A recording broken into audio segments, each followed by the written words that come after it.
Duterte's war on drugs, explained. From July 1st to August 30th of this year, 550,000 houses were visited, 12,900 suspects arrested, 800 search warrants implemented, 895 suspects killed, and 626,000 drug user and pushers surrendered. This means that 97.8% surrendered, 2% arrested, and only 0.14% killed. What about the accusation of extrajudicial killings? Did Duterte condone extrajudicial killings? This has been shown to be not true. In fact, in his inaugural speech he said, "As a lawyer and a former prosecutor, I know the limits of the power and authority of the president. I know what is legal and what is not. My adherence to due process and the rule of law is uncompromising."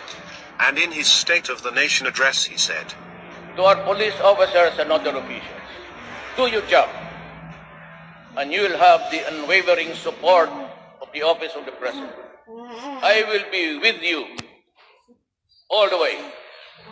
Abuse your authority, and there will be a hell to pay.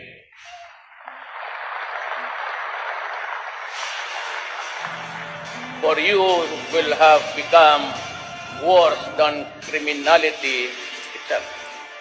I order the National Police Commission to hasten the conduct of investigation and adjudication of administrative cases against police officers involved in criminal activity and illegal activity, and prescribe policies on lifestyle checks for PNP members. what about his shoot-to-kill orders? This is what he actually said. I repeat again for all everybody's consumption. Do not kill if you are not in danger of losing your life. But in effecting an arrest, when there is a violent resistance, because in effecting an arrest, you have to overcome the guy to bring him to the folds of the law.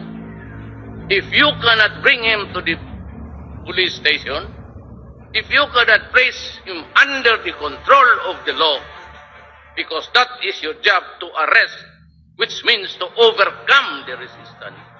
But if the resistance is violent, thereby placing your life in jeopardy, shoot and shoot him dead.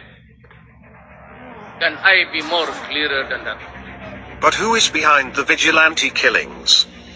For the extrajudicial killing, they say, it's not the work of the police to be wrapping people with plastics and put them in the bag. That is not the job of the police. I just told him that one bullet will do. Why do you have to wrap it? Waste your time. So, who are actually behind these killings?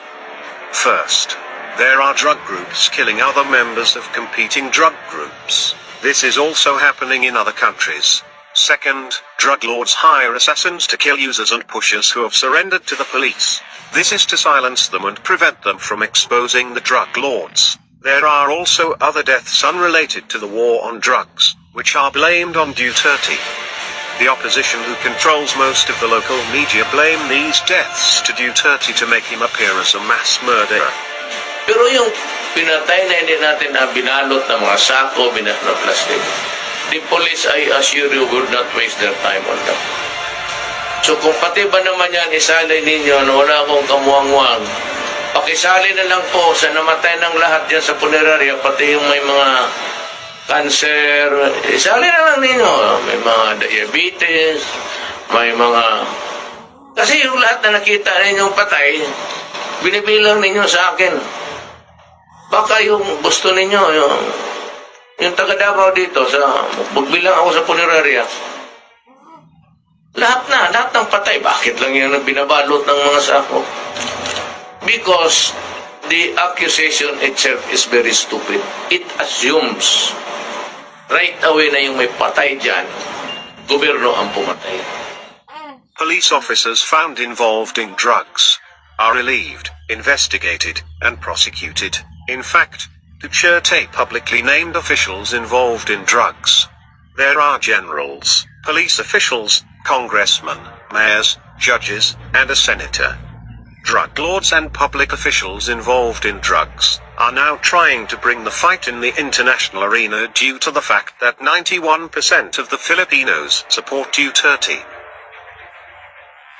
Will they succeed?